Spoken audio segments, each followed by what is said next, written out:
Nanti saya bilang, jangan bicara soal perkara. Kalau bilang soal perkara nanti kalau sudah saya diperiksa. Sudah gitu, jalan itu menuju tol Cijago terus menuju ke sana, turun di Semanggi ya, tol Semanggi. Terus sudah gitu ke Barreskrim. Udah prosesnya begitu. Nah di dalam perjalanan itu sebelum jauh itu saya juga merasa diteror dengan yang lain. Karena anak saya yang nomor 4 mulai ditanya-tanya gitu kan. Saya bilang saya tidak suka dengan pertanyaan-pertanyaan di luar kepentingan proses pemeriksaan. Maksudnya apa yang tanya-tanya begitu? Tapi akhirnya di dalam perjalanan kan nggak enak tuh kalau begitu kan. Ya saya mulai membuka percakapan yang ringan-ringan lah. Salah satu percakapannya adalah soal rokok gitu. Anak saya kan sekolah di Fakultas Kedokteran, jadi dia lihat ada rokok macam-macam mulai mempersoalkan, ini rokok siapa gitu. Ngobrolnya santai sekali. Tapi dari semua itu saya mengapresiasi bahwa saya diperkenankan untuk membawa anak saya bersama-sama.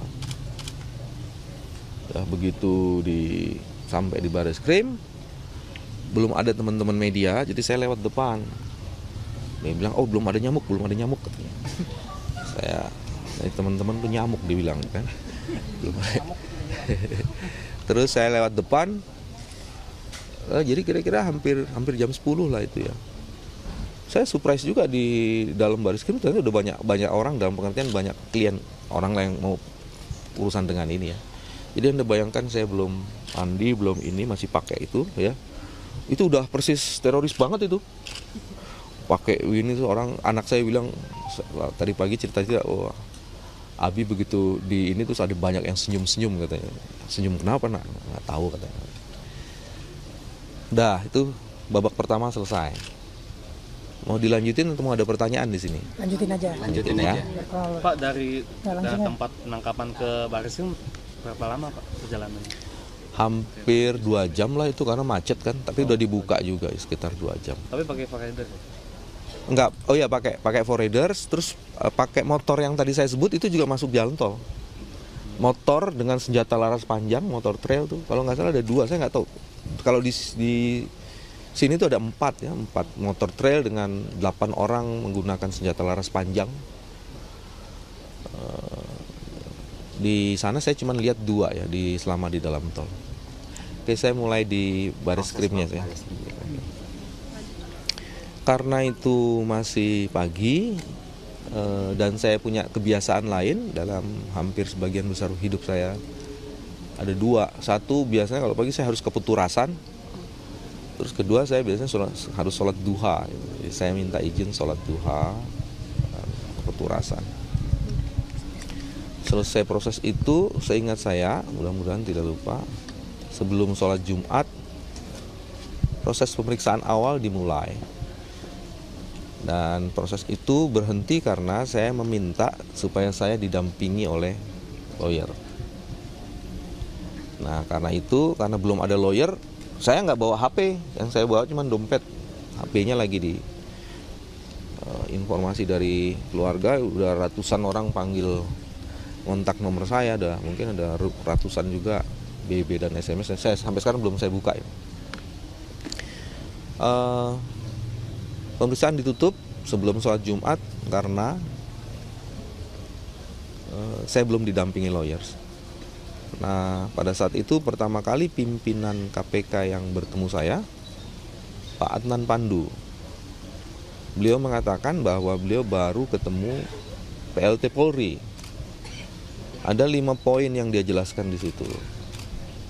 Dan teman-teman sebagiannya sudah tahu, cuman saya umum aja. Pak Pandu mengatakan, waktu mau ngobrol sama Pak Pandu, saya meminta bahwa karena itu kan ada di satu unit yang begitu banyak orang, saya bilang apakah mungkin disediakan satu tempat yang tidak semua orang mendengar gitu. Wah itu pertama kali susah tuh. Saya bilang waduh, sampai Pak Pandu mau disuruh pulang itu. Akhirnya diberikan satu tempat. Itu juga kami terima kasih diberikan tempat dan saya mengizinkan silakan didengar ininya.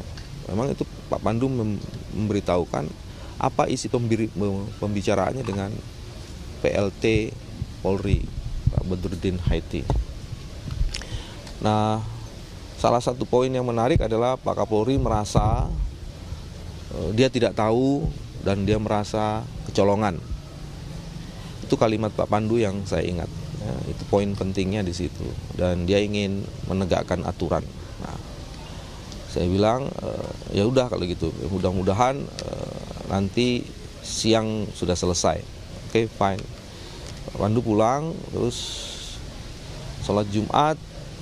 Selesai itu lawyer pertama saya datang, Pak Abdul Fikar.